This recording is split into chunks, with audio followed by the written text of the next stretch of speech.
কমিটির পক্ষ থেকে, কনফারেন্সের পক্ষ থেকে আমার বিষয় হচ্ছে যে মুসলমানেরা মাযহাব মানবে কেন, মুসলমানেরা ইমাম মানবে কেন, এই বিষয় ভিত্তিক আলোচনা রাখার প্রয়োজন কেন হলো।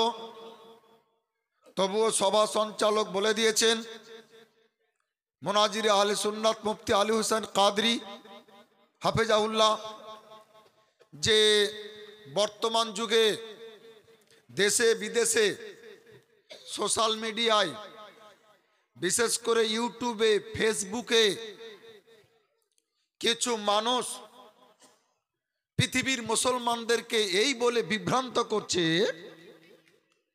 যে কোরআন হাদিস থাকতে মাযহাব মানব কেন। কিছু লোক এই ধরনের কথা বলে শান্ত পরিবেশকে অশান্ত করার চেষ্টা করছে, কিছু মানুষকে টুপি পরাবার চেষ্টা করছে, পানি পড়া দিয়ে সরল প্রাণ মানুষকে বিভ্রান্ত করার চেষ্টা করছে, গ্রামে গ্রামে শহরে শহরে ফিতনা ফাসাদ সৃষ্টি করছে যে কোরআন আছে, হাদিস আছে, আল্লাহ আছেন, আল্লাহ রসুল আছেন, তাহলে আমরা ইমাম মানবো কেন, মাযহাব মানবো কেন? তো কেনতে জিজ্ঞাসা চিহ্ন দেওয়া আছে, উত্তরটা যতটা পারি আমি দেওয়ার চেষ্টা করব। কথা বুঝতে কি কোনো অসুবিধা হচ্ছে? আর এই বিষয়টা বলতে আমি interested, I am interested in this matter, but very interested. এই বিষয়টা নিয়ে আমি আলোচনা করতে খুব ভালোবাসি, ইন্টারেস্টেড। তার কারণ হয়তো আপনারা সবাই জানেন না, ওলামা ইকরাম অনেকেই জানেন, আমার পুরো বংশ আহলে হাদিস, যারা নিজেদেরকে আহলে হাদিস বলে সেই বংশের লোক আমি। আমার যে বাপদাদাদের গ্রাম ছিল সেটা লালগোলা থেকে রঘুনাথগঞ্জ যেতে যে কৃষ্ণশাল গ্রাম পড়ে, যার মাথার ওপর দিয়ে এসছি, যার বুকের ওপর দিয়ে যাব, ওই কৃষ্ণশাল চাঁদপুর পুরো এলাকা গায়ের মুকাল্লিদ লামাজাবি বা তথাকথিত আহলে হাদিস, ওই বংশের সন্তান আমি, ওই বংশের ছেলে। তারা আফসোস করেছে, দুঃখ করেছে, আর বলেছে যে আমাদের ইস্পাতে হানাফিদের অস্ত্র তৈরি, এই মন্তব্য করেছে তারা। তো কাজে বিষয়টি আমি উপলব্ধি করেছি যে পৃথিবীর বুকে, মনে রাখবেন, স্বীকৃত মাযহাব, লিগাল মাযহাব, বৈধ মাযহাব হচ্ছে চারটি: হানাফি, শাফি, মালিকি এবং হাম্বলি। এই চারটা মাযহাব হচ্ছে লিগাল মাযহাব, স্বীকৃত মাযহাব, বৈধ মাযহাব। তাম পৃথিবীর সমস্ত ওলামা এই চারটা মাযহাবকে সঠিক বলে সমর্থন করেছেন। এই চারটি মাযহাব কি এখন বর্তমানে আছে? এ ব্যাপারে আপনাদেরকে মনোযোগ দিয়ে শুনতে হবে। চাওয়ালা ভাইকে বলছে আপনি একটু ডিস্টার্ব না করে বাইরে যান, ঠিক আছে? খুব জরুরি কথা আলোচনা হচ্ছে। এই চারটা মাযহাব চিরদিন থাকবে এটা কোনো জরুরি না। এখানে অনেক ওলামা ইকরাম বসে রয়েছে, মাশাআল্লাহ। আমি একবার গিয়েছিলাম একটা গ্রাম বান্দার ঝুল্লা, ওটা নেপালের ধারে, নেপালের পাশে গ্রাম, একটা জালসা করতে। তো মাঠে গিয়ে আমাকে দেখালো গ্রামবাসী যে ছোট ছোট নদী, নদীর বাচ্চা। তা আমি বললাম এইগুলি কি? তারা বলল যেখান থেকে হিমালয় খুব কাছে, ওখান থেকে ঝর্ণা ঝরে আসছে, আর তার জন্য ছোট ছোট নদী তৈরি হয়ে যাচ্ছে। তো এই নদীগুলো কত দূর গেছে? বলছে এই নদীগুলো কিছুটা, 2 কিলোমিটার এসে শেষ, পানি শেষ মানে নদী শেষ, পানির যে প্রবাহমানতা, অর্থাৎ যতদিন পানি জারি থাকবে, পানি নাই নদী শুকিয়ে যাবে। কিছুটা 10 কিলোমিটার গিয়ে শেষ হয়েছে। আর হিমালয়ের ঝরা পানিতে কিছু এমন নদী তৈরি হয়েছে যেটা কিয়ামত পর্যন্ত থাকবে ইনশাআল্লাহ। 4টা মাযহাব তৈরি হয়েছে, স্বীকৃত মাযহাব, বৈধ মাযহাব। এই 4টা মাযহাব মিলেই কিন্তু বলা হয় আহলে সুন্নাত ওয়াল জামাত। মনে থাকবে, 4টা মাযহাব মিলেই কিন্তু আহলে সুন্নাত ওয়াল জামাত। যদি 4 মাযহাবের অনুসারীরা 4 মাযহাবের নিজের নিজের মাযহাবের আকীদা আমল ঠিক রাখে তবেই। আর যদি নাম রাখে একটার কাম করে আরেকটা, তাহলে কিন্তু মাযহাবের উপরে থাকবে না আইনত। তো মালিকি মাযহাব সত্য সঠিক, কিন্তু কিছু দূর এসে তার সমর্থক আর পাওয়া যায়নি, ওই মাযহাব স্টপ হয়ে গেছে মাঝপথে। হাম্বলি মাযহাব, যে মাযহাবের অনুসারী ছিলেন বিশ্বের পীরের পীর, বড় পীর হুজুর গাউসে আজম আব্দুল কাদের জিলানী রাদিয়াল্লাহু তাআলা আনহু, তিনি এই কথা বলেছিলেন যে এই মাযহাবের তুলনামূলক অনুসারী কম, এই মাযহাবটাকে একটু উঠাবার জন্য, উজালা করার জন্য আমি ওই মাযহাবকে অবলম্বন করেছি। তো হাম্বলি মাযহাবেরও অনুসারীগণ আস্তে আস্তে যখন কমে গেল, শেষ হয়ে গেল, সে মাযহাবটাও স্টপ হয়ে গেছে, শেষ হয়ে গেছে। এটা মাযহাবের দোষ না, সমর্থক নাই। আপনার পীরের সিলসিলা কত দূর যাবে, কতক্ষণ চলবে, মুরিদ যতক্ষণ থাকবে, খলিফা যতক্ষণ থাকবে, খলিফা শেষ, মুরিদ শেষ, সিলসিলা ওখানে স্টপ হয়ে যাবে। শাফি মাযহাব, শাফি মাযহাব কি পৃথিবীতে আছে? হ্যাঁ, এটা একটু টিম টিম করছে। মোমবাতির মতো কোনো কোনো এলাকায়, ভারতবর্ষের কেরলে কিছু শাফিউল মাসলাক আছে, তারা সুন্নি, তারা শাফি কিয়াম করেন, তারা শাফি নবীর নাম শুনে চুমা দেন। ওই মাযহাবটা আছে, কিছু সমর্থক আছে তার। আর হানাফি মাযহাব শুরু হয়েছে যেখান থেকে আজও নিজের সুবহানাল্লাহ যৌবন কাল নিয়ে পৃথিবীতে টিকে রয়েছে এবং কিয়ামত পর্যন্ত থাকবে, তার সুসংবাদ দেওয়া হয়েছে। হানাফি মাযহাব বর্তমানে পৃথিবীর 85% মানুষ, সুবহানাল্লাহ বলা যাবে না? তাও ফিরে এত আসতে বললেন। আগের সুবহানাল্লাহ হয়েছিল জালসার মতো, আর এটা কনফারেন্স, এটা সম্মেলন। এই মাযহাব কিয়ামত পর্যন্ত চলবে। এই মাযহাবটা হচ্ছে মাযহাবুল আউলিয়া, আউলিয়াদের মাযহাব। তো মাযহাব সম্বন্ধে যাদের ধারণা নাই, তারা বলছে মাযহাব মানবো কেন, ইমাম মানবো কেন? শোনেন মুসলমান ভাইরা, যুবকেরা শোনো, ফেসবুকের ফেক কথাতে ঈমান হারা হবে না, আকীদা হারা হবে না। নিজের মাযহাবকে ত্যাগ করিও না, করিও না, করিও না। ফেসবুকে অনেক ফেক কথাও প্রচার করা হয়, এরা জানেন আপনারা। ইমাম মানবো কেন আমরা, মাযহাব মানবো কেন? একটা ছোট্ট সাধারণ কথা বলি, যে প্রত্যেকটা মুসলমানের গ্রামে মসজিদে একটা করে ইমাম থাকে, থাকে না? আপনাদের গ্রামে ইমাম নাই? আরে এই ইমামকে যদি কোনো সমাজের লোক বলে যে মানবো না, তো গ্রামের লোক ওকে সমাজে রাখবে?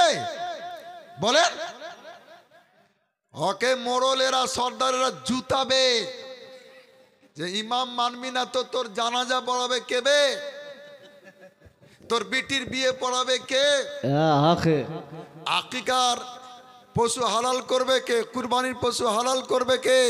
ইমাম যদি না মানবি, তো মুসলমান সুস্থ মস্তিষ্কে একটু চিন্তা করুন যে বিশ্বের মুসলমানদের সমাজের ইমামকে না মেনে, না মানলে যদি এঘরা হতে হয়, এই দশা হয়, তো তাম পৃথিবীর বিশ্বের নির্বাচিত 4 মাযহাবের 4 ইমামকে যদি না মানে তার দশা কি হতে পারে?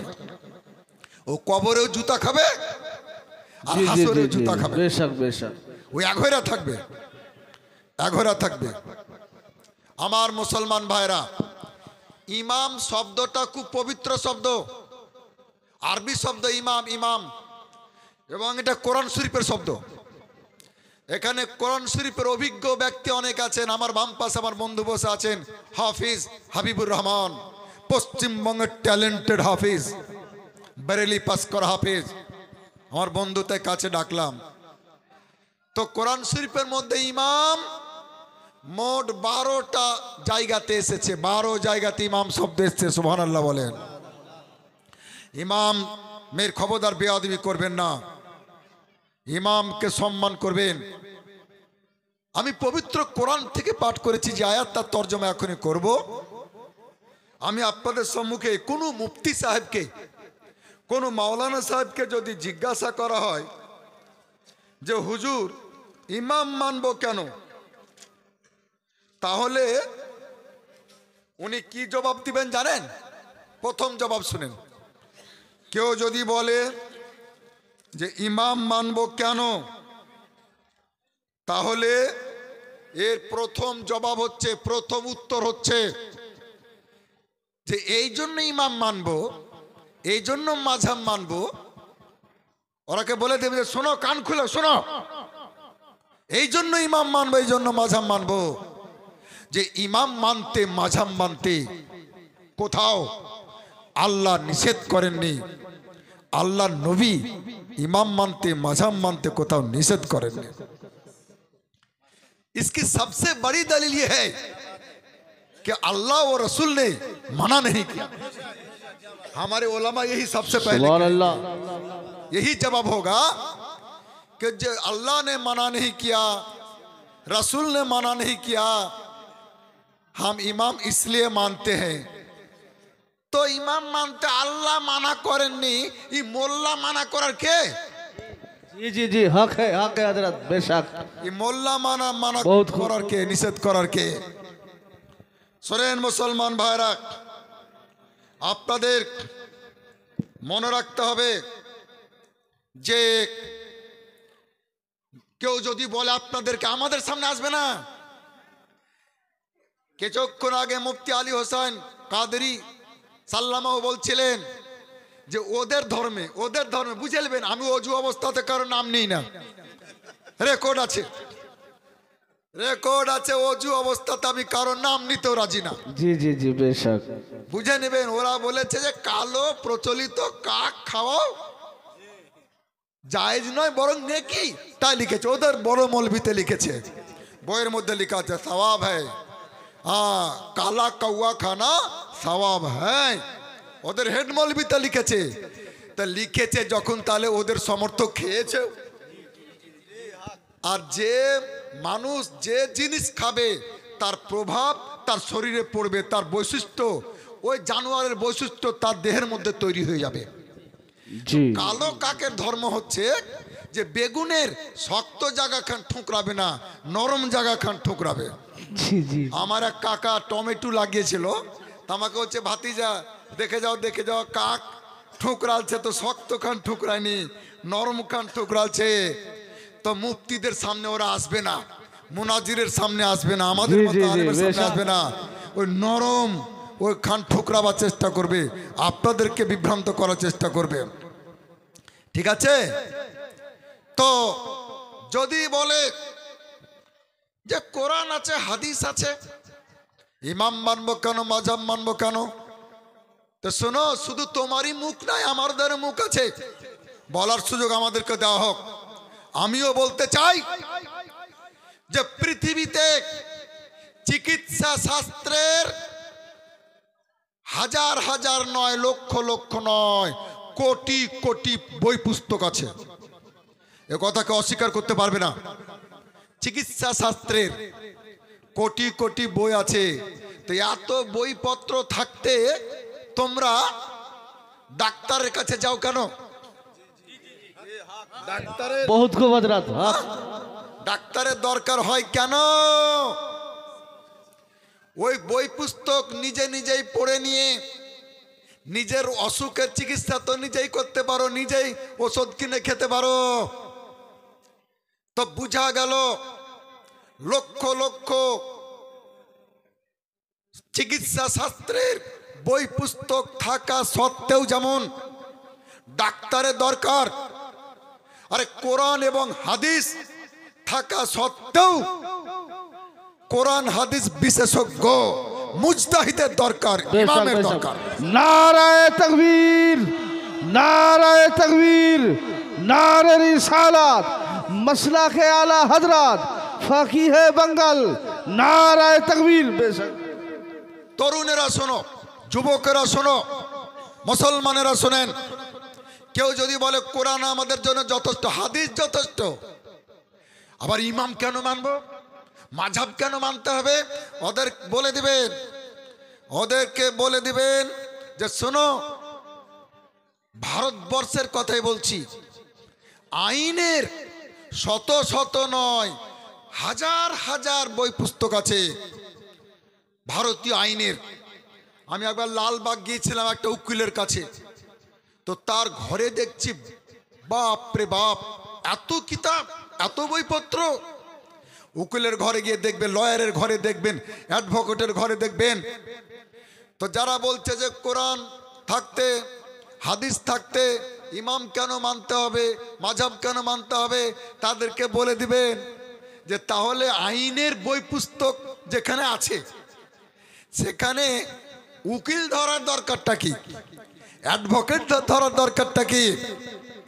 ওই বইগালা নিজে নিজে পড়ে নিজে নিজেই তো কেসে মুকদ্দমাতে লড়াই করতে পারো কোর্টে গিয়ে, কিন্তু না, হাজার হাজার লক্ষ লক্ষ আইন শাস্ত্রের বই পুস্তক থাকা সত্ত্বেও যেমন উকিলের প্রয়োজন, যেমন অ্যাডভোকেটের প্রয়োজন, তদ্রূপ কোরআন এবং হাদিস থাকা সত্ত্বেও এই কোরআন হাদিস বিশেষজ্ঞ ইমামের দরকার, মুজতাহিদের দরকার মুসলমানদের। আমার মুসলমান ভাইরা, পৃথিবীতে মুসলমান কম বেশি 200 কোটি। এখন শোনেন ভালো করে, নীল গগনের নিচে জমিনের বুকে বিশ্বের মানচিত্রে কম বেশি 194টি ছোট বড় দেশ। গোটা পৃথিবীতে কম বেশি 200 কোটি মুসলমান। 200 কোটি মুসলমান ইমাম কেন মানতে হবে? ইমাম যে মানতে হবে কথা পবিত্র কোরআনে লেখা আছে, মুজতাহিদকে মানতে হবে কথা পবিত্র কোরআনে লেখা আছে। তো 200 কোটি মুসলমানের মধ্যে সমস্ত মুসলমান দুই ভাগে বিভক্ত, দুই রকমের মুসলমান হয়, দুই শ্রেণীর মুসলমান হয়। কারা কারা দুই শ্রেণীর কারা কারা হয়? আল্লাহ পাক পবিত্র কোরআনে বলছেন, কুল হাল ইয়াস্তাবি আল্লাযীনা ইয়ালামুনা ওয়াল্লাযীনা লা ইয়ালামুন।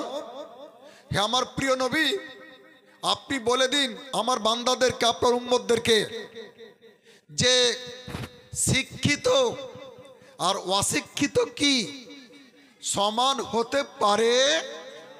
এটা ইস্তেফামে ইনকারি, অর্থাৎ হতে পারে না। শিক্ষিত আর অশিক্ষিত সমান হতে পারে না, এক হতে পারে না। এতে বোঝা গেল ঠিক আছে, কোরআন এবং হাদিস শিক্ষিতদের জন্য যদি যথেষ্ট হয়, তো যারা নিজেদেরকে আহলে হাদিস বলে দাবি করো, যারা গায়ের মুকাল্লিদ, যারা লামাযহাবী, তোমরা জবাব দাও। তোমরা তো বকলমে যারা লেখাপড়া জানে না, সাধারণ লোক, অশিক্ষিত, তাদেরকে তো তোমরা জাহান্নামে ভরার ব্যবস্থা করছো। হ্যাঁ, ওরা তো শিক্ষিত নয়। কোরআন বলছে দুই শ্রেণীর মুসলমান হবে। তাহলে তারা কি করবে? যারা কোরআন বুঝে না, হাদিস বুঝে না, তারা কি আমল করবে না? তারা কি নামাজ পড়বে না?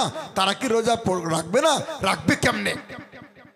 মুসলমান বুঝা গেল যে শিক্ষিত লোকেরা আলাদা, অশিক্ষিত লোকেরা আলাদা। আল্লাহ পাক একটা নিয়ম বলে দিচ্ছেন, অশিক্ষিত লোকেরা কি করবে শুনেন। আল্লাহ পাক পবিত্র কোরআনে বলছেন, হাফিজ সাহেবকে দেখে আমি খুব খুশি। আয়াত কত নম্বরে কোন সূরাতে আছে সব ওনার জানা আছে, আমাদেরও জানা আছে, বলে দিব। আল্লাহ পাক বলছেন যে ফাস আলু আহলা যিকরে ইন কুনতুম লা তা'লামুন। আল্লাহ পাক শিক্ষা দিচ্ছেন, ও আমার বান্দারা, যারা লেখাপড়া করনি, যারা অশিক্ষিত, যাদের জ্ঞান নাই, যারা জানো না, তোমরা ওই ফারাজিদের কথা শুনে, নামাজাবিদের কথা শুনে, গান মুকাল্লিদের কথা শুনে, তথাকথিত আহলে হাদিসদের কথা শুনে চিন্তা করিও না, টেনশন করিও না, দুঃখ করিও না, টেনশন করিও না। তোমরা জ্ঞানীদেরকে জিজ্ঞাসা করো আর আমল করো। আল্লাহ পাক বলছেন ফাস আলু আহলা যিকরে ইন কুনতুম লা তা'লামুন। যা তোমরা জানো না, আহলে ইলমদের কাছে, জ্ঞানীদের কাছে জিজ্ঞাসা করে নাও। আমার মুসলমান ভাইরা, এই কনফারেন্স করার প্রয়োজন কেন হলো? তথাকথিত যারা আহলে হাদিস, এদের মৌলবীরা, এদের সাধারণ লোকের তেমন কোনো দোষ নাই, কিন্তু এরা পেছন পেছন পেছন চলে। কি বলে জানেন? হামারো হামারো হামারো হামারো। এর একটা ছোট্ট 3 কথার গল্প আছে। আমাদের জঙ্গিপুরে ঈদের 2 দিন আগে দলের দল রাজমিস্ত্রি আসছে বিদেশ থেকে। তো যার বাবা আসছে সে ছুটেছে বাপকে দেখে, আব্বা এলো, আব্বা এলো, আব্বা এলো। কারো দাদা আসছে, ছোট ভাই ছুটছে, দাদা এলো, দাদা এলো বিদেশ থেকে, কিছু নিয়ে আসবে, হ্যাঁ ঈদে বাড়ি আসছে। কারো কাকা এলো, কাকা এলো। ওখানে এক এতিম বসেছিল, ওর কেউ নাই দুনিয়ায়, বাপ নাই যে আসবে, দাদা নাই যে আসবে, হ্যাঁ বংশে কেউ ছিল না। তো ও কি দল ছুটে যাবে? ও পেছন পেছন ছুটছে যে হামারো হামারো হামারো। কথা বুঝছেন কি? তো সাধারণ লোক আছে কিছু হামারো হামারো করার। তো এদের দোষ নাই, দোষ তো হচ্ছে মৌলবীদের, যারা লোকদেরকে টুপি পরাবার চেষ্টা করে। তাহলে এখানে দিবালোকের নাই পরিষ্কার হয়ে গেল যে সব মুসলমান 2 ভাগে বিভক্ত। একজন ইলিম ওয়ালা, এক শ্রেণী, আর দ্বিতীয় শ্রেণী হচ্ছে ইলিমহীন, বেইলিম, যারা লেখাপড়া করেননি, ইলিম অর্জন করেননি। আমার মুসলমান ভাইরা, আবার যারা ইলিম ওয়ালা, এরা 2 ভাগে বিভক্ত। এরা হচ্ছে 2 ভাগে বিভক্ত। এক হচ্ছে মুজতাহিদ আর এক হচ্ছে গায়র মুজতাহিদ। যারা মুজতাহিদ তাদেরকে ইমাম মানার দরকার নাই, তাদেরকে মাযহাব মানার দরকার নাই। তারা নিজেরাই ইমাম, তারা নিজেরাই মুজতাহিদ। আর পৃথিবীর যে সমস্ত গায়ের মুজতাহিদ, আলিম, হাফিজ, কারি, মুফতি, ইনারা প্রত্যেকেই সুবহানাল্লাহ মাযহাব মেনেছেন, ইমাম মেনেছেন। একটা আপনাদের মুখস্থ রাখার মতো কথা বলে দিই, যদি বাংলাদেশের বা ভারতবর্ষের মুর্শিদাবাদের কোনো মৌলবি বলে আপনাদেরকে যে তোমরা মাযহাব মানছো কেন, তোমরা ইমাম মানছো কেন, তো একটা যে কথা আপনাদের মনে থাকবে, ধরে রাখতে পারবেন, বলতে পারবেন, এটা শিখিয়ে দিচ্ছি। সবসময় তো কাছে মাওলানা থাকবে না, আলেম থাকবেন না, তখন বলবেন যে তোমরা কি বড় পীর সাহেব থেকে বড় হয়ে গেছো? বড় পীর সাহেব মাযহাব মেনেছেন, ইমাম মেনেছেন, তিনি গায়র মুকাল্লিদ ছিলেন না, তিনি মুকাল্লিদ ছিলেন। বড় পীর সাহেব লামাযহাবী ছিলেন না, বহুত খুব বেশক, তিনি মাযহাবী ছিলেন। ইমামে রব্বানি মুজাদ্দিদে আল পেসানি রাদিয়াল্লাহু তাআলা আনহু, তিনি মাযহাব মেনেছেন, ইমাম মেনেছেন। তোমরা কি উনার চাইতে বড় হয়ে গেছো না বেশি বুঝে গেছো? জি। ইমামে রব্বানি গায়র মুকাল্লিদ ছিলেন না, তিনি মুকাল্লিদ ছিলেন। তিনি লামাযহাবী ছিলেন না, তিনি মাযহাবী ছিলেন, ইমামই ছিলেন। ওদেরকে ধরবেন আর বলবেন যে কতি যাচ্ছি শোন, এখানে আয়, হিন্দাল ওলি, গরিব নওয়াজ, হযরত খ্বাজা মুঈনুদ্দিন চিশতি আজমেরি, হ্যাঁ বেশক, তিনি মাযহাব মেনেছেন, জি, তিনি ইমাম মেনেছেন। হক হ্যাঁ, তিনি গায়র মুকাল্লিদ ছিলেন না, তিনি লামাযহাবী ছিলেন না। তো উনার চাইতে কি তোমরা বেশি বুঝে গেছো কোরআন হাদিস? ওনার চাইতে তোমাদের বেশি জ্ঞান হয়ে গেছে? আলা হযরত ইমামে আহলে সুন্নাত হুজ্জাত হুজুর হুজ্জাতুল ইসলাম সরকার মুফতি আজম হিন্দ সরকার হুজুর তাজুল শরিয়া, হায় হায় বেশক, কত শত পীর, সুবহানাল্লাহ, ওলি, গৌস, কুতুব, ইনারা গায়ের মুকাল্লিদ ছিলেন না, লামা জাবিদ ছিলেন না, নারায়ে মুকাল্লিদ ছিলেন। তাকবীর, নারায়ে তাকবীর, নারে রিসালাত, মাসলাকে আলা হযরত, নারায়ে তাকবীর, নারে রিসালাত। সুবহান, মাশাআল্লাহ। আচ্ছা, আগে আগে চলে আসুন, আপনারা এগিয়ে গিয়ে চলে আসুন। এবার আলহামদুলিল্লাহ এই সভা আগে থেকেই নূরে ভরপুর ছিল, এবার হয়ে গেল নুরুন আলা নূর। অর্থাৎ আজকের জি জি জি। সুন্নি হানাফি ঐতিহ্যবাহী ঐতিহাসিক দ্বিতীয় বার্ষিকী কনফারেন্সের মাননীয় সভাপতি পীরে তরিকত রাহবার শরিয়ত হজরত মৌলানা বদরুল ইসলাম মুজাদ্দেদি সাহেব মাদ্দাজিলুল আলী তিনি মঞ্চে এসে উপস্থিত হয়েছে।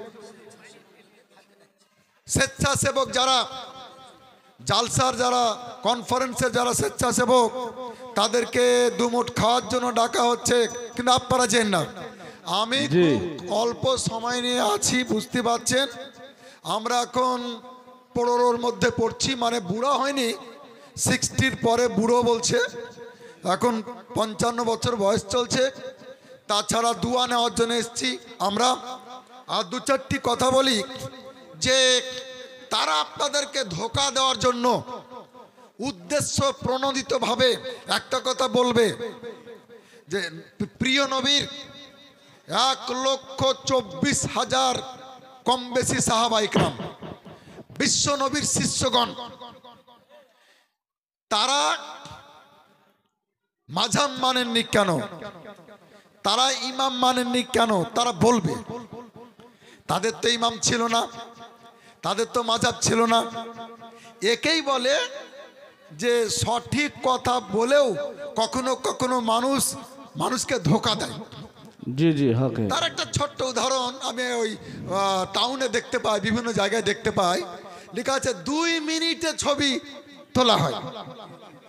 না, 2 মিনিটে তোলা হয়ে যেতে পারে, কিন্তু দেওয়া হবে না। হ্যাঁ, ওই তুলতে ক্যামেরাতে 2 মিনিট লাগতে পারে, জি। কিন্তু আপনার যেতে, বসতে, অপেক্ষা করতে, তুলতে আর বের করতে, কাটতে কমপক্ষে 20 মিনিট লেগে যাবে। জি জি। এরকম কিছু চমক লাগা কথা আছে। শোনেন, মুনাজারাতে কেন আসে না মুফতি আলী হোসেন কাদরি পরিষ্কার করে দিয়েছে। বহুদিন থেকে মনে করেন বসে আছি, হ্যাঁ, যে মুনাজারা হয় না কেন, মুখ সুরসুর করছে। জি। বিশ্বাস করেন, কথা বলার জন্য বেশক, বহুদিন বেশক, থেকে সুবহান। হয়নি। হয়েছে একটা মুনাজারা হওয়া দরকার ছিল, ভাবছিলাম পাকুড়ে হবে, হ্যাঁ, তো ওখানে বাপ আসেনি, বাচ্চাকে পাঠিয়েছে। জি জি। হ্যাঁ, বাপও খুব চালাক, যে ঘুরমুড়ি তোর ওপরই পড়ুক, তোর ওপর দিয়ে যাক মুসিবত, আমরা দূরেই থাকি। তো মুনাজার আর হলো না। তো শুনেন, 1,24,000 বিশ্ব নবীর শিষ্য যারা সরাসরি দয়ার নবী মুস্তফাকে দেখেছেন, তাদেরকে মাঝাব মানতেই হবে না। তাদের মাঝাব মানার দরকার ছিল না, তাদের জন্য ইমাম মানার দরকার ছিল না। এই যে 4 ইমাম, এইরকম এই ধরনের ইমাম মাঝাব তাদের দরকার ছিল না। এই মাথা মোটা দল, হুঁসমুটারা বুঝে না কেন দরকার ছিল না। শোনো জগৎবাসী, ভারতবাসী, বাংলাদেশবাসী, শোনো, দরিয়ার ধারে যাদের জমি, সমুদ্রের ধারে যাদের জমি, তাদেরকে ওখানে পানি দেওয়ার জন্য আলাদা শ্যালো বসাতে হয় না, ডিপ বসাতে হয় না, দমকল ফিট করতে হয় না। একটা দুন লাগিয়ে, আমাদের জঙ্গিপুরে দুন বলতো, লম্বা টিনের কালো তৈরি করা বেঁকা পানি তোলা, দরিয়ার পানি দিয়েই তারা জমি চাষবাস করে নেবে, সমুদ্রের পানি থেকে চাষবাস করে নেবে।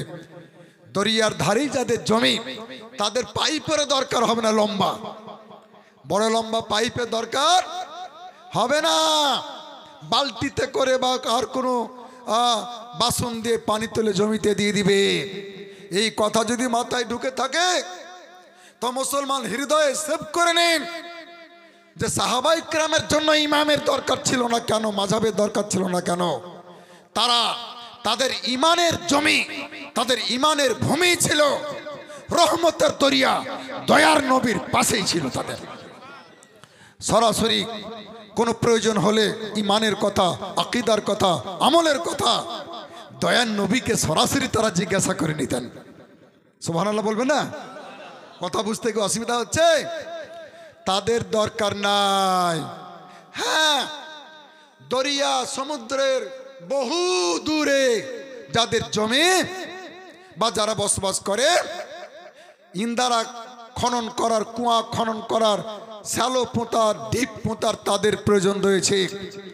তাই বিশ্বনবীর পর্দা নেওয়ার পর, ইন্তেকাল করার পরে, সাহাবায়ে কেরামের যুগ পার হওয়ার পরে আল্লাহ আল্লাহ তাবিঈনদের যুগে তাবেঈ ইমামে আজম আবু হানিফা রাদিয়াল্লাহু তাআলা আনহুর পবিত্র যুগ থেকে মাযহাব মানার প্রয়োজন হলো, ইমাম মানার প্রয়োজন হলো। আর একটা কথা আপনাদেরকে বলে দিই, তাহলে আরো পরিষ্কার হয়ে যাবে। মাটির ভিতরকার যে অক্সিজেন বা পানি বা রস গাছের প্রত্যেকটা পাতাতে, প্রত্যেকটা ডালে যায়, এটা তো গাছের ভিতর দিয়েই যায়। আর মাটির, গাছের বা বৃক্ষের যে জড়, যে শিকড়, সে পানি নেয়, রস সংগ্রহ করে বেঁচে থাকার জন্য। তাতে আপনার ওই বৃক্ষের গুঁড়ির দরকার হয় না, ওই বৃক্ষের গাছের যে বডি তার প্রয়োজন হয় না, ডালের দরকার হয় না, কারণ ও মাটির ভিতরে আছে, মাটি থেকে সরাসরি রস পেয়ে যায়, রস গ্রহণ করে। আর পাতা আর ফুল ফল ডাল এরা গুঁড়ির, বৃক্ষের গুঁড়ি আর দেহের ওসিলাতে মাধ্যমে তারা রস পায়, পানি পায় আর বেঁচে থাকে। ঠিক তেমনি সাহাবায়ে কেরাম ইসলাম ধর্মের কাণ্ডমূল স্বয়ং রাসূল থেকেই ইসলাম শিখেছেন, ঈমান শিখেছেন, আকীদা শিখেছেন, আমল শিখেছেন। তাদের জন্য ইমামের দরকার নাই, তাদের জন্য মাযহাবের দরকার নাই। আর আমরা একটু দূরে আছি, হ্যাঁ, ফুলের জায়গায়, ফলের জায়গায়, পাতার জায়গায়, ডালের জায়গায়। কাজে আমাদের জন্য ইমামের প্রয়োজন রয়েছে, মাযহাবের প্রয়োজন রয়েছে। আরে মাযহাব যদি না মানে, আজকে সময়, সম্মেলনের সময় খুব কম, সাধারণ লোক এত বড় বিপদে পড়বে, এত মুসিবতে পড়বে যে বিপদ থেকে উদ্ধার কঠিন হবে, মুশকিল হবে। এ ব্যাপারে অন্যদিন আরো বিস্তারিত আলোচনা হবে। আপনাদের একটা কথা বলি, গায়র মুকাল্লিদ, লা মাযহাবি, এই শব্দ দুটো হচ্ছে দোষণীয় শব্দ। আর মাযহাবি, মুকাল্লিদ, এটা হচ্ছে গুণের শব্দ, ভালো শব্দ। এর জন্য আমাদেরকে যদি কেউ মুকাল্লিদ বলে তা আমরা খুশি হই, তাই না? আমরা আনন্দিত হই। আমাদের কিন্তু বলে মাযহাবি, তা আমরা খুশি হই। আর গায়র মুকাল্লিদ, লা মাযহাবি, এই শব্দ দুটোই দোষণীয় শব্দ। এর জন্য তাদেরকে লামুঝাবি বললে ওরা নিজেরাই রেগে যায়, গায়র মুকাল্লিদ বললে ওরা নিজেরাই রেগে যায়। ওদের কাছেও আপনার এই শব্দ দুটো দোষণীয় শব্দ, এটা গুণের শব্দ নয়, দোষের শব্দ। এটা আপনারা ভালো করে মনে রাখবেন। আর খবরদার নিজেকে আহলুল হাদিস কেউ বলবেন না। আহলুল হাদিস হতে পারে না, হয় না, হওয়া সম্ভব নয়। আমি আহলুল হাদিসের বংশ হয়ে, বংশের লোক হয়ে আমি বুঝেছি, আহলুল হাদিস এটা হচ্ছে একটা বিশেষ বিষয়ের বিশেষজ্ঞ ব্যক্তিদেরকে বলা হয়। হাদিস বিশারদ পণ্ডিত যারা, তাদেরকে আহলে হাদিস বলা হয়। ঠিক আছে, মেনে নিলাম যে তারা শিক্ষিত, হাদিস বিশারদ পণ্ডিত, তাদেরকে আহলে হাদিস বলা হয়। কিন্তু জামাতের হিসাবে নয়, মাযহাবের হিসাবে নয়, কোন দলের হিসাবে নয়, এটা ব্যক্তি হিসাবে তাদেরকে আহলে হাদিস বলা হয়। এবার বলেন, সাধারণ লোক যারা, যারা হাদিসের হওয়া বুঝে না, হাদিস পড়া তো দূরের কথা, হ্যাঁ, কি আর বলবো, হাদিস সম্বন্ধে কিছুই বুঝে না, হাদিস কাকে বলে তা জানে না, এদেরকে আহলে হাদিস বলা? আরে একেবারে অজ্ঞ অশিক্ষিত সাধারণ লোককে আহলে হাদিস বলা আর অন্ধ লোকের নজর আলী নাম রাখা দুটাই সমান। অন্ধ লোকের নাম রেখেছে নজর আলী। হ্যাঁ বলেন, এই বেচারা হাদিসের কিছুই বুঝে না, ওর নাম রেখেছে আহলে হাদিস। হ্যাঁ, আহলে ইলম, ইলম ওয়ালা, আহলে দৌলত, দৌলত ওয়ালা, আহলে হাদিস। এখানে একটা শব্দ মাঝখানে ঢুকাছে আহলে ফান্নিল হাদিস, একটা বিশেষ বিষয়ের পণ্ডিত তারা। এরা চক্রান্ত করে ষড়যন্ত্র করে একটা আলাদা ফেরকার নাম রেখে দিয়েছে আহলে হাদিস। আমার ভাইরা, যেহেতু পরবর্তী ওলামা ইকরাম চলে এসছেন, কিছু জরুরি কথা আপনাদেরকে বলার জন্য আমি এখানে উপস্থিত হয়েছি। আমার পূর্বে অনেক বক্তা আপনাদের সম্মুখে বক্তব্য রেখেছে। একটা কথা বলে দিই, ওরা বলছে যে নবী মুকাল্লিদ ছিলেন না, সাহাবা ইকরাম মুকাল্লিদ ছিলেন না। আরে বেকুব, সবকে মুকাল্লিদ হতেই হয় না, ঠিক আছে? সবার জন্য মুকাল্লিদ হওয়া দরকার নাই, তাকলিদ করার সবার উপরে দরকার নাই। কার কার জন্য তাকলিদের দরকার নাই? আম্বিয়া আলাইহিমুস সালাম, ওরা তো পৃথিবীর সমস্ত ইমামের ইমাম। হ্যাঁ, ইমামুল আম্বিয়া, ইমামুল মুরসালিন, তাদের জন্য তো কারো তাকলিদ করার কোনো প্রশ্নই না। দুই, সাহাবা ইকরামের তাকলিদ করা, ইমাম মানার, মাযহাব মানার কোনো প্রয়োজন নাই। তিন, সাহাবা ইকরামের পরে যারা মুজতাহিদ, তাদেরও জন্য ইমাম মানার, মাযহাব মানার দরকার নাই। বাকি রইল যারা গায়রে মুজতাহিদ, যারা মুজতাহিদ নন, অর্থাৎ কোরআন হাদিসকে গবেষণা করে শরীয়তের বিধান, মাসলা মাসাইল নিজেরাই যারা বের করতে পারেন, তাদের জন্য মাযহাব মানার দরকার নাই, ইমাম মানার দরকার নাই। হ্যাঁ, আমাদের মতো আলেমদের জন্য ইমাম মানার, মাযহাব মানার প্রয়োজন রয়েছে। এই কথাটা আপনাদেরকে মনে রাখতে হবে যে সবার জন্য মাযহাব মানার দরকার নাই, সবার জন্য ইমাম মানার দরকার নাই। আমি পবিত্র কোরআন থেকে পড়েছি, আল্লাহ, আপনারা মাযহাব মানবেন যারা এসছেন এখানে, কিয়ামত পর্যন্ত হানাফি মাযহাব চলবে, এই মাযহাব মানবেন। এর উপকার কি হবে? ঝড় যখন উঠে, ঝড় তুফান, গাছের তলে গিয়ে, বাগানে গিয়ে দেখবেন পাতাগুলো উড়ে যায়, কিন্তু কোনো পাতা যদি একটা পাথরের নিচে দাবা থাকে, কোনো ওয়েটফুল বস্তুর নিচে দাবা থাকে, ঝড় তাকে উড়িয়ে নিয়ে যেতে পারে না। ঠিক তেমনি এই পৃথিবীতে ফিতনা ফাসাদের যুগে এই 72টা বাতিল বেদাতি ফেরকার ঝড়ে মানুষ উড়ে যাবে, মানুষ উড়ে যাবে। কিন্তু যারা চারটা মাযহাবের যে কোনো একটার তাকলিদের তলে দাবা থাকবে, আপনার বাদমাযহাবী ঝড় তাদেরকে উড়িয়ে নিয়ে যেতে পারবে না। আল্লাহ পাক পবিত্র কোরআনে বলছেন, ইয়াউমা নাদউ কুল্লা উনাসিম বিইমামিহিম। আল্লাহ বলছে, আমি কিয়ামতের দিন প্রত্যেকটা মানুষকে তাদের ইমামের সাথে ডাকবো, যে তোমরা ইমামের সাথে এসো, তোমাদের পেশোয়ার সাথে এসো, তোমরা দলের সাথে এসো। এর অনেক তাফসির বলতে হয়, যেহেতু সময় নাই।